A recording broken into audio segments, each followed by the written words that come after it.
What is up, everybody? Welcome back to Zachary Reality. I'm your host, Zachary Reality, and we are going to get into the nitty-gritty of the Perfect Match finale today with a very special guest. Some of you know him as Bartise, BARISTA.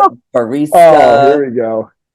I've never called you anything but Bartise. I So appreciate that. welcome to my podcast. Thank you for being here. Do you have a favorite nickname the fans have given you? I did a video on my top 10 favorite names a while ago, and I think number one was Great Barrier Reef. I don't know why that just caught my attention, but I remember seeing that and being like, that is just connecting A to B in like a way like this. It made no sense, but it was just random and out there, so I thought it was funny. But I get Barqueef a lot, Bartise, Bartholomew. I get the most random shit, so.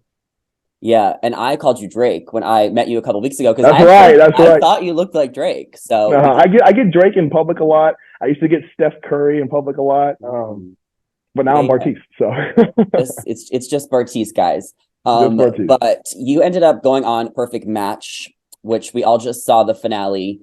Dom and Georgia ended up winning. Did you vote for, or you didn't get to vote because you were in the final? I did vote. Oh, you did? I did vote, and I voted for them. They didn't show me voting. Everybody in the house voted. Oh, even all the finalists voted? All the finalists voted, that's correct. So did Dom and Georgia vote for themselves? I don't know. I didn't ask them that. They could have, though. They absolutely could have. And they won by one vote, so if they did, then they would have, been the deciding factor. So then I think the biggest question is, why did you vote for Dom and Georgia when Joey and Kariselle were together from day one and they got engaged? Right. So part of the show was being tested and, having your relationship kind of put through this pressure test and stress test and through the ringer. And since Joey and Kariselle, sure, they did have the longest duration of relationship because they never really wavered. They also had a lot of history having dated before the show. They were familiar with each other before the show. And then you have Dom come in and have his match with Francesca where he ended up falling in love with her and expressing his love to her. And then he was shot down by her, being heartbroken. Georgia being able to be there for him and console him, and then eventually he falls for her. I just think their story kind of fell more in the lines of the definition of a perfect match for me. And that's not to knock Joey and Kariselle. I love both of them, and what they did on the show was incredible together, and their relationship is amazing. But yeah, ultimately I voted for Dom and Georgia. Do you think that's why everyone voted for Dom and Georgia? Like that was kind of the reasoning? Because I think viewers were a little bit confused. Like I was confused. Right. I think in a way, kind of Joey and Kariselle is kind of like the easy answer, because, they got engaged. Oh, there's the ring. They have history of their exes. So I think Dom and Georgia was the more spicy kind of pick, and that's what us in the house wanted to do. Yeah. Well, I'm glad that you went on Perfect Match because I think we got to know you a little bit better than Love is Blind. I feel like I want to say maybe you got like a redemption, but I don't even know because the last episode, like the way things kind of transpired with Abbey, I don't think painted you in the best light. So What did you kind of think about that relationship and how it was shown? And what do you want to maybe clear up about that? I don't know if I got a redemption. I think I look better than I did on Love is Blind. But I think that's a product of the environment and the product of the show. And it's, Love is Blind, you come from a show where there's that ultimate pressure of finishing and getting to the altar and making that decision at the final moment. So that added pressure on Love is Blind is just a ton. And we didn't have that with Perfect Match. It's funny because, there were some Love is Blinders that had made it to the altar besides myself on Perfect Match, being Damien and Shane. And we had the hardest time kind of defining, okay, because we had to answer ourselves, like, are we the perfect match? What does it mean? What do we win? So we were just like, dude, like, we're coming from Love is Blind where the ultimate thing is getting married. Like, we're taking this, like, this is serious. Like, this is kind of scary, So, so I end up ultimately having Abbey being like my longest match in terms of days through the filming process. I think we matched maybe 3 nights, maybe 2 nights or 3 nights. So it's still not that much time. Yeah. Okay. So, and then the end of the episode, or I guess in episode 11 leading into episode 12, I was all over the place. And so this is where we get into me, like not having the redemption. Cause I was on a good track. And then I fell off the freaking wagon there. And I can give you some like behind the scenes information on that too. But I was obviously between Izzy and Abbey. Okay. And there's a whole strategy that's involved in this show because you do want, ultimately, you're there to win. Like you want to win the perfect match. We had no clue what the prize was. We had no clue if it was a cash prize, if it was just a pat on the back, or if it was a vacation, which it ended up being. So we were just like, okay, we need to we need to put ourselves in situations to make it to the end, but also we're here to develop relationships. So it's like a gamesmanship meets dating. It's a very weird kind of strategy of the show. So with that said, being that late into the game and being matched with Abbey, I knew Izzy was coming back into the house. They told us everybody's coming in. Mm-hmm. And I was like, I have to have a conversation with her. And a lot of that's because we're making a TV show. Like, that's what people are going to want to see. And so you know that they're going to be, okay, Bartise, go talk to Izzy. I'm, okay, fine. So we're talking, and I'm fully expecting her to just come and just, like, be upset with me and be mad at me. Kind of how, like, I felt with Ines when I had gone back to the hotel. I was like, okay, I was just sitting there in the hotel room like, damn, this sucks. I'm going to be back in the house. Like, she kicked me out of the house. So I thought that's how Izzy was going to be coming back, and she just was not. She was completely understanding and just completely threw me off. And so since we had like 2 or 3 conversations that went really well, I was like, damn, okay, this is actually, when I think about my perfect match, when I think about winning this show, Izzy could be the one. Like, who knows? Like, how are we going to vote? How do you win this show? It absolutely could be Izzy, even though right now I'm matched with Abbey. The night goes on, we continue drinking and everything, and I'm talking with 2 cast members back and forth kind of most of the night. I don't want to reveal who it was, but one was like an angel on my shoulder and one was the devil on my shoulder. Okay. The angel on my shoulder was very much like, don't just stick with Abbey, Bartise. You know, like, you're coming from Love is Blind. You let the girl at the altar. Don't do it again. I'm like, you're right. The devil on my shoulder is like, Bartise, there's like not much else drama going on right now. You're kind of the story. Fucking run it. You know, keep doing your thing. Are you talking about like 2 contestants on the show, or maybe 2 producers? Oh, okay. No, contestants on the show. Yeah. So I just got carried away, and then I end up going to talk to Abbey, and she's pretty fed up with me at this point about how, like, I've kind of been like leading her on, you know, playing the game, so to speak, and just kind of giving her a false sense of security with our relationship, which I admit to doing. I was completely like, I was definitely playing the game. That's what I was doing. Okay, so we get to the conversation. I think she said something like, "You're going to look like such a dick." Yeah. Which I mean, I agree with. I was like, you're right. And you said you didn't care. I said, I don't give a fuck what I look like. Yeah. Okay. And then which, I mean, fine. The net where I went wrong was the follow-up stuff, because she did tell me, not incompetence, she told me filming a TV show. So I'm not sure why she said the whole incompetence thing. We were filming a TV show, there's cameras on us all the time. So the whole incompetence thing, she did tell me stuff about her, how she was perceived on her past show, being 20-somethings, and how she was not happy with the way that, you know, it was edited. And me being naive and being somebody that had, at the time, just finished filming my second TV show without seeing anything. Mm-hmm. I was like, I don't care about an edit. I don't know what an edit can do. Like, I'm not here fixing or correcting an edit, which some cast members were trying to do, because that's the nature of the business when you do a kind of Bachelor in Paradise type show, you know? And so I was just like, I don't give a shit like what I look like. I'm going to be myself. And since there are several people here reserving themselves or blatantly acting, I'm not able to get to know who they are. The looked like term set me off. But I've since, you know, I've apologized to Abbey for that. I did not need to like blow a gasket and reveal shit that he was, you know, sensitive about and use it against her. So, and you guys are all good now? We're good now. Actually, funny story about that. We sat together on the airplane home from Panama. So like, we're all good. Yeah. And here's the deal. Like another thing about this, with Love is Blind, you know, I dated Nancy for damn near 2 months. Okay. Mm-hmm. Perfect match. I probably knew Abbey for 2.5, 3 days, you know? Okay. Did you watch her on 20-somethings? No, I didn't watch. I watched maybe the first couple episodes after I got back. I remember I was back in San Antonio with my family, and I was showing them. I pulled up 20-something. I was like, oh yeah, this is Abbey. Oh god, you know, I kind of screwed her over. And I went to watch 2 at the Handle with my family. Oh, there's Izzy, you know. So it was like that. You had to do your research once you got home. Yeah, who you were dating. A lot of people had bad raps like on their previous seasons, and there was also a lot of drama, like Damien and Francesca, Mitchell and Chloe, that had to like be resolved and like played out for the camera. And you didn't necessarily have any of that, since you were the only person from your season on Perfect Match, right? No, that only person for season 3 Love is Blind on Perfect Match, but also Dom and Will were on shows that hadn't aired yet. So there were 3 of us down filming Perfect Match who had not, but also the Mole's not a dating show, so it's not really as, you know, impactful as like Love is Blind. I hadn't seen myself on the show, and I'm not a big reality TV guy in general, so I really didn't know who else was down there. I knew the Love is Blind people, obviously, but also they didn't know me, you know, and so that was kind of like, it was kind of a cool, you know, and but what also if they did? What if they did? I don't know if they did, because like even if no. I'm saying, what if they did see you on Love Is Blind? Do you think you would have came into the house with like a target, or like people wouldn't have wanted to get to know you because of all the drama that happened?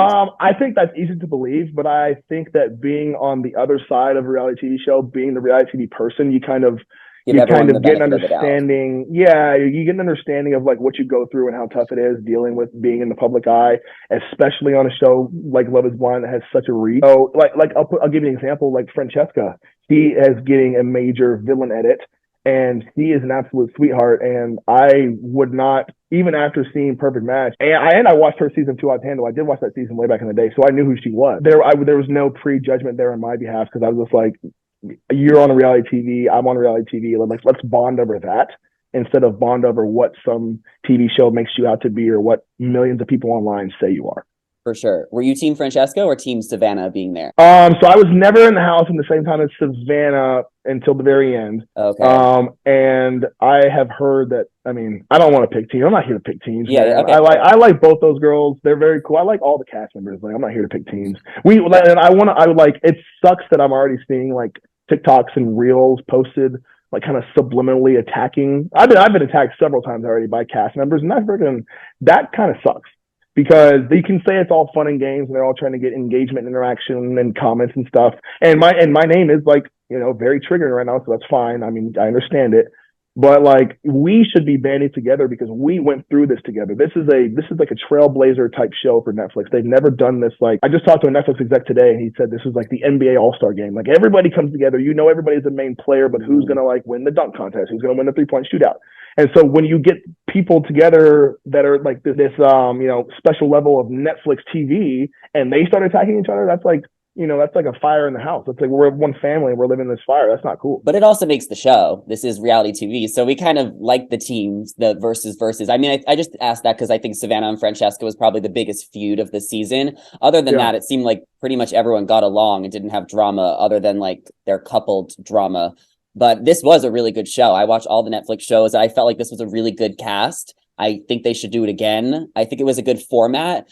I think there should have been bigger stakes at the end. Maybe they should have told you what you were playing for, or maybe there could have been money involved so that because then you said you just knew you wanted to win, but you didn't even know what you were trying to win. And if you really weren't into the girl you were with, it was just like, what's the point? It's strategy. It's a combination of that, and it's a combination of not knowing the true definition of perfect match. So, and like I said earlier, being from Love Is Blind, we put a little bit more weight into like, okay, what does this mean? What does this perfect match mean? Whereas if you're on a show like Too Hot to Handle, like The Circle, like you might not put the weight to it. The person I talked to from Netflix today was like, if I had to find perfect match, it's a step right before boyfriend and girlfriend. And I'm like, oh well, if I would have thought that, you know what? I'm playing the game completely differently now. So yeah. So the ending happens. Everyone like votes. Dom and Georgia win.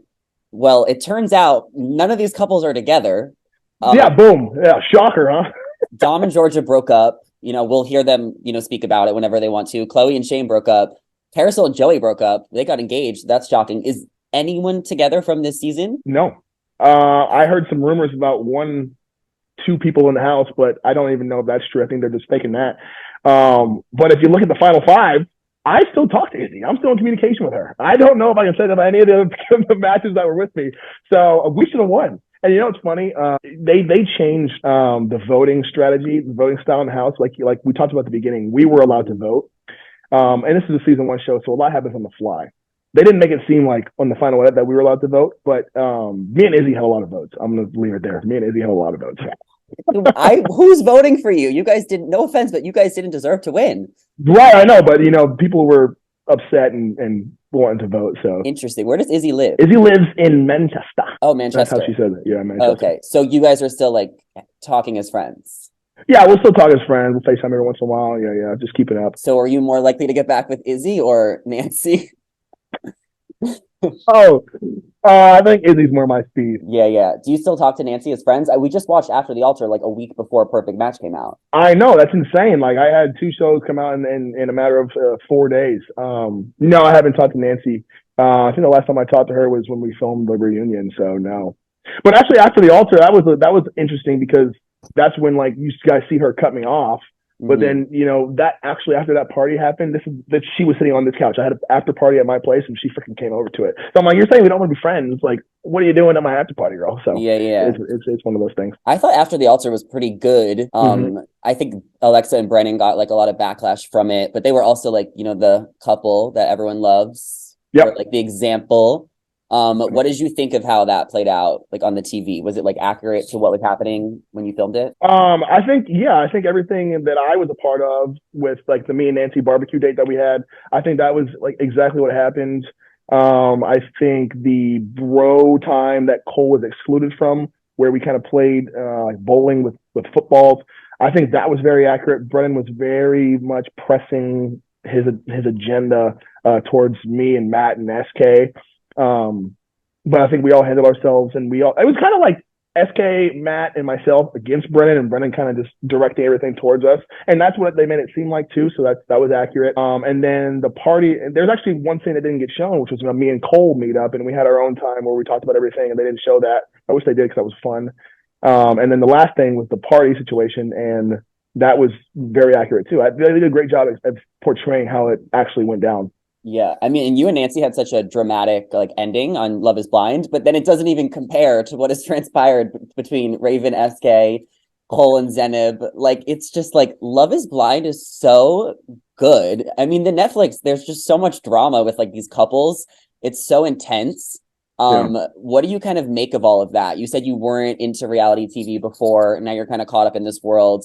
You know a lot of these Yeah. people off camera. So Yeah. what do you make of like your whole experience and some of the I was friendships? shocked yesterday when I got a news, not like a Netflix update, not like an Instagram update. I got a news update about SK breaking his silence or something. I didn't look into it, but I was like, why am I getting news updates about Mhm. love, about reality TV? Like, holy shit! Like, it's not, to me, it's not that big of a deal. Like, Yeah. I wasn't a reality TV fan. But being a part of it now, like it is a freaking big deal. Like I get tons of DMs and people reach out to me all the time. But with that, like a lot of drama does come after, after the show, because these are real relationships that we form. And it's unfortunate for Perfect Match because no, relationship is left standing, but that's a different type show. So with Love is Blind, and the general audience of Love is Blind is like, okay, like we're hoping for that true love story, that true Mhm. romance story. And you have that with Alexa and Brennan, you had that with Matt and Colleen, and the successful couples and other shows. So of course there's going to be a where are they now? What's going on? What's happening in the news? And then unfortunately for people like, I guess, myself and SK, if you have some, like with SK, if you have like a scandal come out, that's going to be kept up with. Or like with Mhm. me, if you're like seeing like some sort of player or manipulator, and you're out in public with like some girl, and that's going to end up on TikTok and go viral. So like it's our lives and love stories don't end with episode 10 reunion. Yeah. It's continuing. And how So does that, and how do you like that? Are you just used to it? Like, how did you even get on the show to begin with? So I got on the show Love is Blind with a Instagram DM. It was from the casting company, and they just DM me saying, we're shooting a show in Dallas. We think you'd be a good fit for it. It's called Love is Blind. And I was like, oh, that's fake. So I ignored it. And then 2 days later, I ended up like talking about this DM that I got with some of my friends. And like, dude, do it, do it, do it. Mhm. So I, auditioned for it and everything, and they flew me out. Perfect Match. They called me on a week's notice. So actually, that's a good story to tell. So I dated Nancy, and we got finished. We had our wedding, I guess, July 1st of 2021. Yeah, we Few have the months later, timeline. yeah. You Actually, I get posted in it. trouble. I get in trouble for. I always talk too much. Okay, I'm offensively Yeah. myself, and I talk very fast, and I always talk too much, and I get in trouble with Netflix a lot. But it is what it is. Yeah. So we do that. Me and Nancy are done July 1st. A couple months later, I think October, I start dating this other girl, and so I'm dating her for 4.5 months. Hmm. Break up with her. Literally, like 3 days later after I break up with her, I get this call for a Perfect Match, and they're like, "Hey, can you fly to Panama and do this show? Like, we just confirmed season 3 is going to be out in time, so we can ask you." Because of course they would need season 3 to air before Perfect Match. It's very Yeah. timing wise. And so I'm like, shit, like I don't know, I'm in the mental capacity to go do this. Like, but at the same time, they're like, it's a spring break style show. It's going to be competitions and challenges involved. Like, it's all good. I'm like, all right, fuck it, let's go out, get drunk and have fun. I show up, and it's a lot more dating than anticipated. So it is what it is. Yeah, I heard that. I heard that when everybody got there, they weren't aware it was going to be a dating show until they got there. We had no clue what we were doing when I remember being in the hotel room down there I think I was down there for 15 days without Wow. doing anything. I was just in the hotel room, just like coming up with scenarios in my head, answering all these questionnaires. Like we probably did 2 days worth of questionnaires, just about everything, just about love life, about sex, about, matches, and about your history. It was like freaking crazy. And then finally we get the call that I'm going on some dates. I'm like, whoa, I'm going on a date? Like, okay, with who? And they're like, you'll find out when you get there. This is the me and Ines date. And so yeah, it was, but I think that's what you get used to with the season one type production. They're not really certain what's going on for sure. Yeah. It ended up working out though. I mean, the show is great to watch. It's entertaining to watch. Obviously, I wish I did things differently, but that's life. Yeah, for sure. So how many days are you there before you start filming? 2 weeks? Me, yes. I didn't go into the house until like the middle of filming. So then when you get out of the house, because you said you left, I forgot, but you left for a few days and then you got brought back in. So when you leave, are you quarantined like by yourself, or are you hanging out with the other people who were also eliminated? No, you are by yourself. You have your phone for 30 minutes a day, monitored, and you are in your hotel room. Okay. And then how long were you in Panama overall? Panama overall was 5 weeks. 5 weeks, and I was probably in the house for maybe 7 or 8 nights. Oh, so most of your experience, you were like by yourself. Hotel, yeah. Mm-hmm. So that kind of sucks, right? It does suck, but like the days in the house are long and they're tiring, and so if you get to go in the house, poor Elsie. Elsie didn't come until the end. She didn't get a chance. Like she didn't get a chance at all. She didn't, and she was alone in her hotel room for like a month. That sucks. But if you go into the house and then like for like 2 or 3 days, you're ready to get in the hotel. Like you're exhausted. I think Georgia has a clip on the show where she's like, I'm mentally not there. I can't even think of sex right now. Like it's just like that's how tired you are because the long days, everything's filmed. You're drinking a lot. Like it's just like it's a lot. Yeah. And do you think it's like worth it overall? Like, what do you do for work? I'm a CPA, so I'm in financial consulting, so I still do that.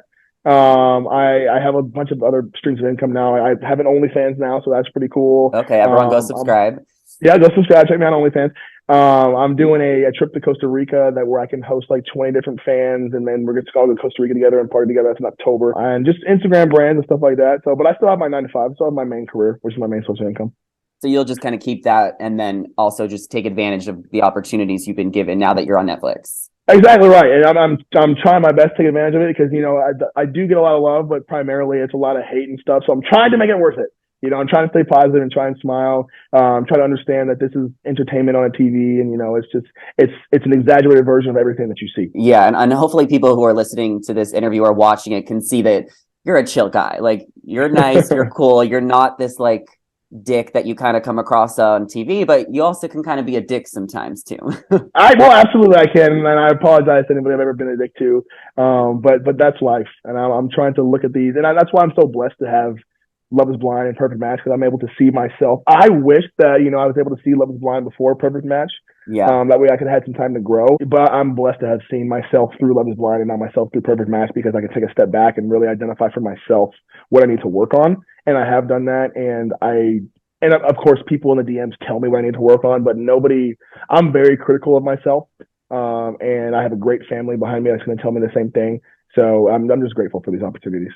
Yeah, that's awesome. I mean, 2 shows back to back. Will we ever see you on a third? Yeah, this Perfect Match show might, I don't think they're going to stop at 1. So we'll see. No. Yeah, I can see this blowing up and being like, MTV's The Challenge where they have, a recycled cast for a bunch of seasons. So they just need higher stakes. They need money, I think. Right.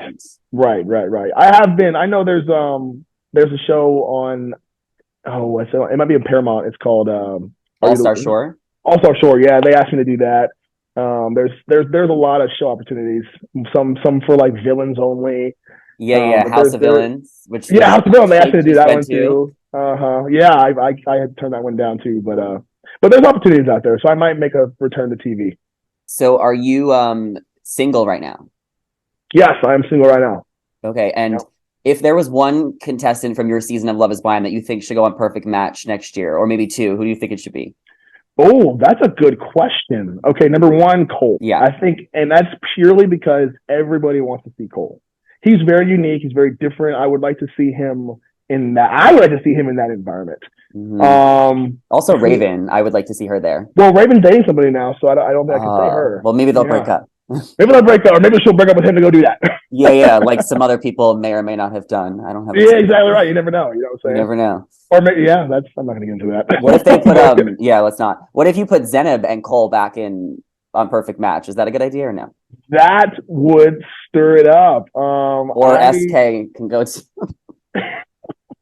I think the Zenith and Cole would be entertaining, and that's ultimately what Netflix and what we want to do is entertain. So I think he throws Zenith and Cole down there.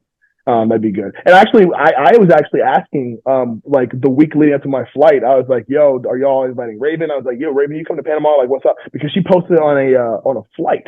So I was like, "Oh shit, they're having her come down here. Let's stir some shit up." But she was just going to LA. So maybe next time. Okay, do you have anything else you want to clear up from Perfect Match? Do you have a regret? Do you have something you want to apologize for? Or do you kind of stand by everything and it's just all learning lessons? I tend to keep my apologies private and to the person who I need to apologize to. I don't really do that publicly. But I will say that, I am sorry for like the way that I communicated to both Abbey and to Ines. There were 2 times on the show where I kind of blew up and lost my cool that I would definitely take back. As far as regret, I obviously regret doing that stuff, but if I didn't do it, I wouldn't be able to learn from it. And I would be sitting here lying to you saying that that's the only 2 times it's ever happened in my life, because that's just not realistic, because if I did it like there, I must have done it before and not realized it. That's kind of why I wish I was able to watch Love Is Blind before and reflect before doing Perfect Match, but that's not the luxury I was given. So it is what it is. But that's my goal is to analyze that and work on that. So for my 4th and 5th show, you'll see a truer and a better version of Bartise. Okay, we might need like a year in between so you can have a little bit more time. Yeah, well, it's been a year now. We filmed this 1 year ago, and so my past 6 months have been when everything's aired, but I haven't been in front of the camera in a long time. So is that annoying when it takes so long to get to air? But yes, it's also part of the show. Like, it's just part of production. That's what happens. No, I was talking to somebody from The Bachelor yesterday, and he was like, it took like 60 days for our show to come out. Yeah. I'm like, it took like 18 months for Love Is Blind to come out. Like, what the hell? Netflix is notorious for that, and fans get really frustrated, especially with Love Is Blind, since people from season 5 are probably married right now, and we won't even see that till 2025. Yeah. So it gets frustrating sometimes, but what can you do? Speaking of Love Is Blind, season 4 comes out this month, March 24th, and I heard it gets juicy. I've seen some stuff already. Will you be commentating on it? Maybe making some TikToks?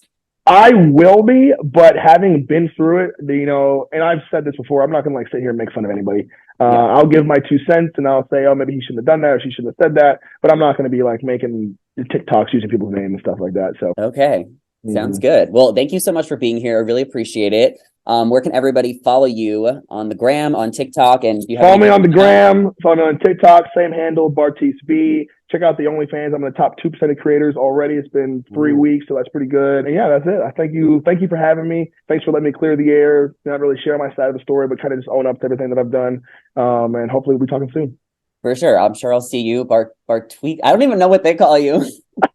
They call me everything, man. They call me everything. Barqueek, Barista. I like the in that last date you had the green. Oh my god! I was like, you look like a Starbucks barista right now. That's so funny because I saw that somebody Instagrammed that, and I was like, of course I have the green apron on. But after my date with Ines, my first time going into the house, and mind you, nobody knows me, and I don't know anybody else. The first person I see is Joey Sasso, and he calls me barista.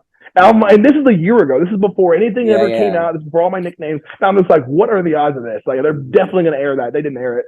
But I'm just like, what? That's just like perfect. Yeah, well, I'm glad you can have a good sense of humor about it because these memes are just so hilarious. And I think we have to give a shout out to Melanie. Do you know Melanie? Yeah. Shout out Melanie. She's in all our DMs. She is. All the time. She is a diehard fan. Yeah, we love her. Love Melanie. She helps me out a lot because she will watch everyone's lives and stuff and let me know what I need to know so I can recap it. So she deserves a proper shout out. She is gonna love that shout out. Hi, Melanie. Hi, Melanie. All right, thank you all so much for listening and watching this podcast. Be sure to rate and review and subscribe to my YouTube channel if you are watching. Follow Bartise on the gram. Follow him on TikTok, and we will see you guys in the next one. Bye. Appreciate y'all.